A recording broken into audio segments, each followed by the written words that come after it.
Narito ang banat ng isang veteranong direktor na si Joel Lamangan. Pero bago ang lahat, kung hindi ka pa nakasubscribe sa aking channel, please do subscribe at click the notification bell para mas lagi kang updated sa mga susunod kong mga videos.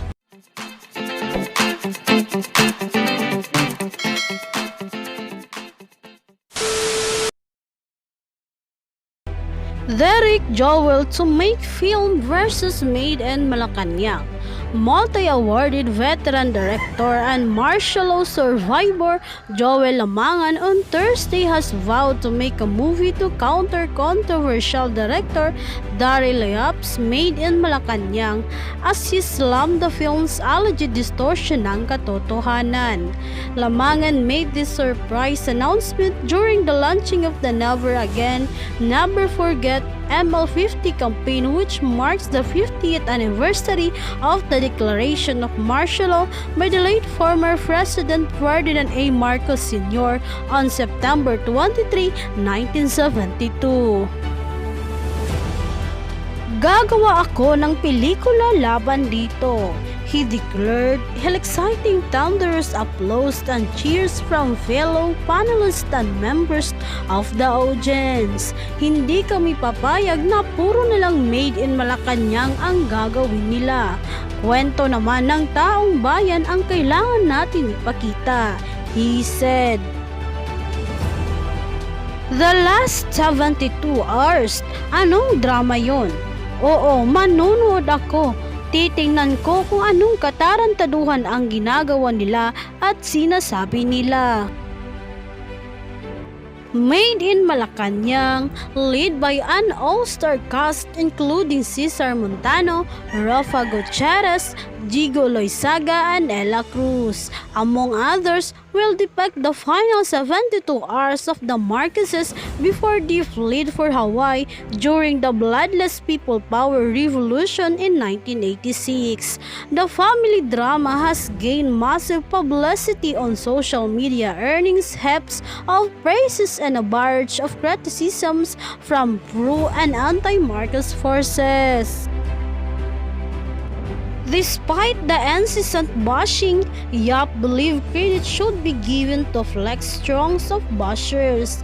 Hindi pa nagsisimula ang promo ng Viva, putok na dahil sa kanila. So palakpakan natin itong mga bashers na nagbibigay ng panahon at atensyon para sa pelikula, he said in a recent media conference. Narito naman ang pinakabagong sagot ni DIREK DARYL YAP sa veteran director na si Joel Lamangan.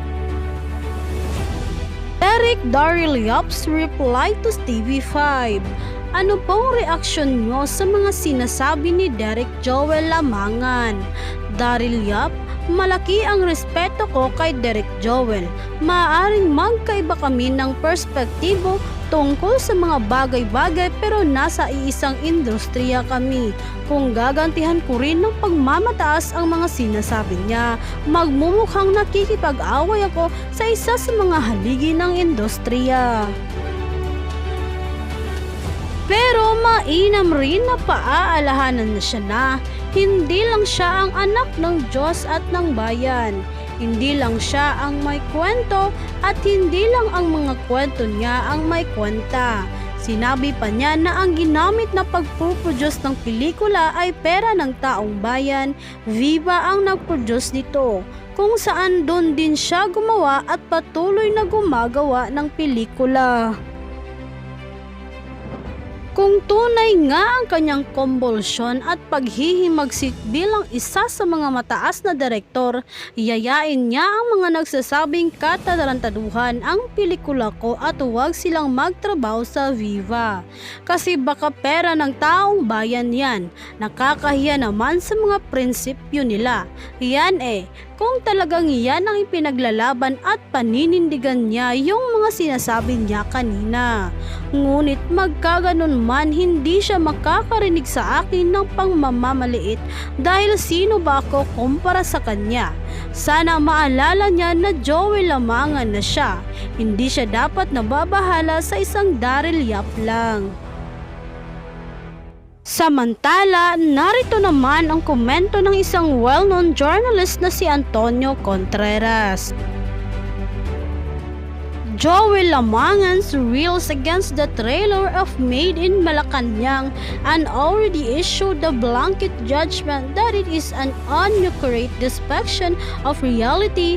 He has already threatened to make a movie as a counter move. To think that except for the producers and people involved in the production and perhaps the cast, no one including Lamangan have seen the entire movie yet. Let us consider one of the Lamangan's opus, Felix Manalo, which would be in the same category of being based on real historical event and characters. To give us insight, let us look into how such was seen under the critical lens of Auguste Cruz, a film critic published by no less than anti-Marcos online site Rappler, who biled this review by calling the movie an epic blunder.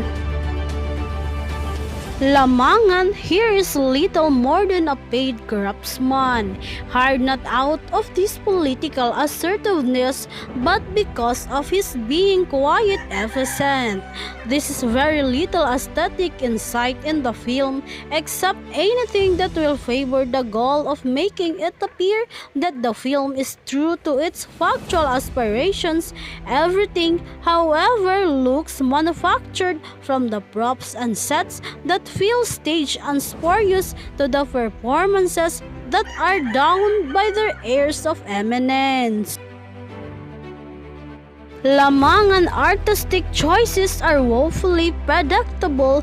He overlays the film with all sorts of heps and gold butts, forgets to install the basic cornerstone of a proper epic, which is narrative clarity. It is not enough that Santiago's screenplay is rapidly lopsided in favor of promoting Manalo as somebody beyond reproach. Lamangan insists on painting the portrait with broad strokes of simplistic emotions and lavish propaganda.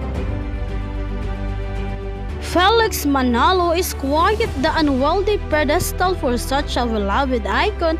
The film is tight-fisted in its desire to sanctify its subject. It provides no opportunities for discourse except for the immense one its glamorized crafting suggests.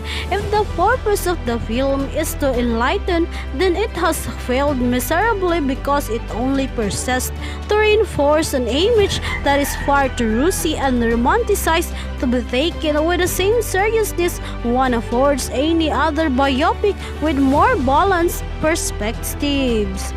Anong masasabi nyo mga ka-Armor TV? Just comment down below at huwag kalimutang mag-subscribe at click the notification bell para mas lagi kang updated sa mga ilalabas kong mga video.